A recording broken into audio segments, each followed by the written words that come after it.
introduced to Bud and the stack of 20s, and we started by asking the first of 7 important questions. Is it true? But we need to ask a few more questions before deciding what to do and say about Bud. For question number 2, we have to ask, is it wrong? You saw Bud take a stack of 20s out of the cash register and put them in his pocket. It looked like he was stealing, but maybe not.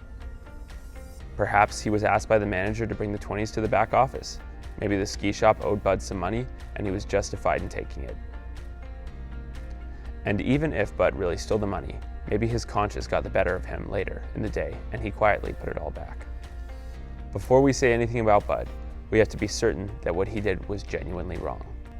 If we aren't sure, the right approach is to judge Bud favorably and assume that the best about him and the money. It's also worth noting that if your intent in speaking up about Bud's potential theft is to protect the ski shop from future loss, it would not be necessary to know clearly that what Bud did was wrong. It would be good enough to say, I might have seen Bud steal some money. However, this assumes that the rest of the 7 questions have been answered. As Sally Krawcheck, the CEO and co-founder of a women's investment platform, notably said, assume the best intent in others around you. You will often be right, and even when you're not, people can rise to your view of them. The next question we need to ask is, did I speak to the offender first? The first person to speak about Bud's potential theft is Bud. Perhaps Bud will sufficiently explain why he took the 20s and put the concern to rest. Or perhaps rebuking Bud about his theft will encourage him to admit what he did to the owner of the ski shop and return the money.